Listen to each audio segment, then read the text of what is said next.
해군사관학교를 지원하는 수험생 여러분, 회사 지원 동기서 오늘은 금기사항, 기록을 하지 말아야 될 사항 5가지, 즉 쓰지 말아야 될 내용 기준으로 해서 5가지 무엇인지 회사 불합격 지원 동기서를 소개하겠습니다. 이런 내용이 들어가면 일단은 불합격된다고 여러분이 생각을 하고 그리고 주의를 해줘야 되겠습니다. S오피서 팀에서 여러분과 함께 하겠습니다.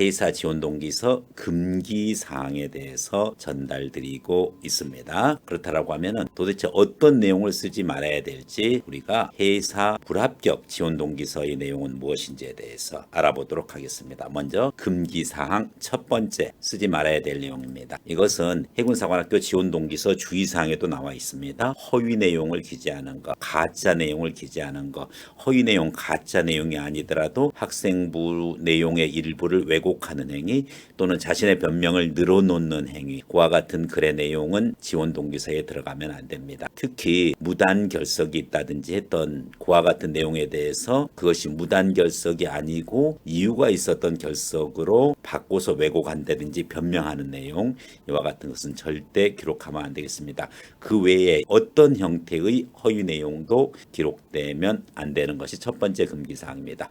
자, 해군사관학교 지원 동기서 두 번째 금기사항 들어가도록 하겠습니다. 두 번째 금기사항은 바로 학교장 허락을 받지 못한 그러한 교외 비교과 활동입니다. 교내 비교과 활동, 이 부분 것은 학교장 허락이 없어도 자연스럽게 학교장 허락을 받은 걸로 학교 내에서 하는 거니까. 그러나 학교 바깥 활동, 비교과 활동으로서 교외에서 하는 비교과 활동은 그 내용이 아무리 좋다라고 하더라도 학교장의 허락을 받고서 진행된 활동을 기재해야 됩니다. 학교장 허락이 없는 교외 비교과 활동을 기록하는 것은 자소서에 쓰지 말아야 될 내용을 쓴 거죠. 해군 기지 안보견학을 갖다 그런데 그것이 어떤 민간단체의 상업적인 그런 특성이라든지 군 관련되는 체험 행사로 인해서 드론 제작을 특히 어디에서 바다 위에서 드론을 날려보았다든지 아니면은 충무공 이순신의 생가를 방문했는데 이 모든 것들이 학교장 허락이 없이 이루어지는 활동이면은 자소서에 기재할 내용이 아니라는 사실 주의해 주세요. 세 번째 금기사항입니다. 세 번째 금기사항은 이건 아주 중요합니다. 가족, 지인의 인적 사항입니다. 특히 부모나 지인 그리고 친척의 구체적인 계급, 직책, 근무지를 나타내는 표현은 절대 쓰면 안 되겠습니다. 예를 들어서 독립유공자이신 할아버지의 영향을 받아서 이 정도는 괜찮아요. 직업 군인으로 계시는 아버지의 엄격한 생활 규율 속에서 생활해 왔으며 이런 거는 괜찮아요. 그렇지만은 예를 들어서 해군 대령이신 삼촌의 작은아버지의 충고로 이렇게 하면은 구체적인 계급이 나오니까 안 되고, 예를 들어서 1함대 사령부의 전대장으로 근무하시는 이와 같이 구체적인 지위가 나오면 안 된다는 거죠. 그래서 이런 걸 주의해 주고요. 네 번째 금기사항은 무엇일까요? 다름 아닌 해군 장교로서 복무가 아니라 저는 해군사관학교에 들어가면은 충분히 공부의 길로 이렇게 갈 것입니다. 그래서 누구보다도 해박한 지식을 갖는 군인으로서 유학이라든지 학자의 길도 또한 모색할 예정입니다. 사실은 그러면은 일반 대학 가는 게 좋습니다. 절대 해군사관학교는 유학이라든지 학자, 물론 공부할 수 있는 터전을 열어주고 또 역시 위탁교육도 준비되어 있습니다만은 이 자체를 자신의 길로서 꿈으로서 이렇게 자소서에 기재하면 안 되겠습니다. 여러분들은 영해수호를 하는 전문 직업군인으로서의 자세가 드러나는 그와 같은 내용으로 기재되어져야 된다는 사실 유의해 주세요. 특히 지덕체를 고루 발달시켜야 되는 사관생도 입장인데 덕과 체력은 놔두고 오로지 지식의 길만, 지식 쪽에만 포커스를 둬가지고서 쓰는 것도 위험합니다. 그렇기 때문에 지덕체를 지식, 덕성 그리고 체력 관리를 종합적으로 이렇게 균형 있게 자소서에 기록하는 것이 필요하다. 금기사항 5번째입니다. 5번째는 전역 후 계획을 미리 얘기를 하는 겁니다.